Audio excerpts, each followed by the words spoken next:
Welcome back, everybody. 9:34. Ask the Expert continues with Dr. Michael Portois from Duchenne and Portois Dental Center. We do have a couple of questions, as a matter of fact. Mary is on the telephone this morning. Good morning, Mary. How are you? I'm good, thank you. Very good. What's your question today? Well, we're always told that our teeth and our heart have a connection.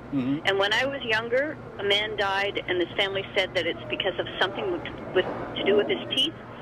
And you're always warned about it, but nobody ever explains why. So I guess this is a teaching question. Could you please explain? That's a good question, Mary. So is there a connection between heart health and dental health? Yes, no, maybe. Okay. It's controversial, eh?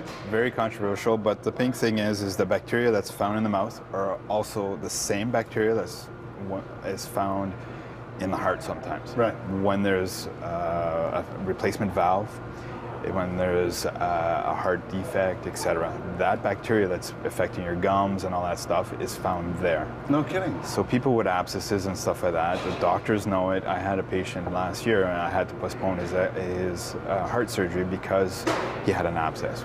And there was another lady, kidney transplant, had to postpone for months. Why? Because that bacteria, when there's a weakness somewhere, will infect that area. So we have to clean all the gums, clean up do the root canal, remove the tooth, or whatever we have to do to clear up the abscess, give antibiotics, and get rid of it. Right. Once you've had replacement valve or even replacement knees and screws put into the bone or anything like that, you're getting antibiotics before you come to the dental office. A large dose, about an hour before you come to the dental office. Why?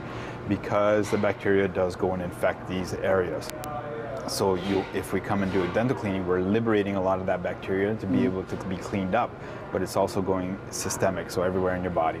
So that high dose of antibiotics prevents that from going elsewhere. Yeah, it sounds like that bacteria is looking for a home. It's looking for a home anyway. Right. Okay. So if it's your heart or if it's your mouth. Yeah.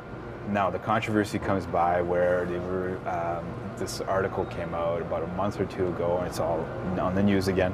We were in the dental field, we're saying heart health related to gum and teeth health. Now they're saying, well, it might not be totally related to that because those that have heart problems usually have the gum problems associated with them because they're not taking care of themselves and they're not in shape and they're eating wrong. Fair enough, and that's causing. So they don't. It's a gray area, but it's been known for years that it's related. But now, is it directly related or is it indirectly related? So if you're taking care of your teeth, you're taking care of the rest of your body. Right. And your mouth is the doorway to your rest of your body. Well, yeah. That's everything's going in and out by there. Okay. Yeah. So you got to realize that. Again, it's a gray area subject. It's controversial. There's some that say for sure there's a relationship. There's some that are saying for sure there's not. Yeah. And then there's those that go, well, there's a good possibility. Let's just be on the safe side and take care of it. It'll require several more studies. Yeah, exactly. Studies well, and I mean, studies. gathering of information, to see if in fact there is that direct connection. Because that'd be interesting to find out. Well, that's what they're trying to figure out. They're working on that, and that's the research right now. So. Very cool. All right, we've got another email question here. Hi, I was wondering if there's anything I can do to reduce or improve the calcification on my 7-year-old son's new adult teeth. First of all, and thanks for that question, Christina, what is undercalcification? It's hypocalcification. It's meaning it's like a defect where the enamel, the outer layer of the tooth, so the whiter part on the tooth, is you can see that it's a little. It's not hard. This is full of calcium and phosphate. Okay? So it hasn't hardened? It doesn't harden very well. As hard as you would want it to be? No, and sometimes it's flaky, sometimes it's just very porous, and it just pours right through. Now, what can you do? There's a little bit you can do. Fluoride, and more fluoride, and fluoride rinses, and whatever to harden it. Watch a diet even more. Right. Eventually, he's going to have some problems. It's going to be cover the tooth up with a crown in the future.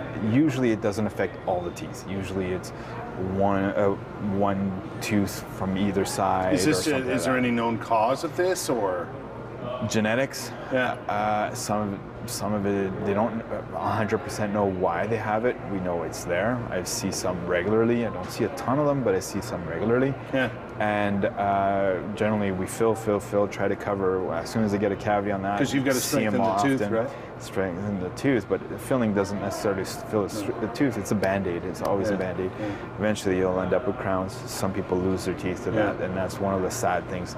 Some people say it might be related to high fever when they were kids, and the teeth were, while the teeth were developing, some sort of infection even in the womb, or what have you. Sometimes it's in the womb. Mom gets a fever or a bad cold and everything or whatever, and that caused, at that critical stage where that was forming, it might have affected the enamel. There's a lot of things out there. It's hard to tell. Very interesting. It's hard to Hey, we're out of time, but thanks for your questions today, and thanks for the info. It's very interesting to find out about the world of dental X-rays and what's going on there. Dr. Michael Portois can be found at Duchesne and Portois Dental Center in Stittsville on Main Street. Visit their website. Find out more. Ask your questions directly. You can do it here next time on Ask the Expert as well. 20 minutes before 10 o'clock. Take a break. You want to rent an exotic car? Well, apparently that service is now available here in the nation's capital. Like Jeff's out there, he's drooling over a Ferrari that he'll probably rent. It's doable. We'll be back with that more after this.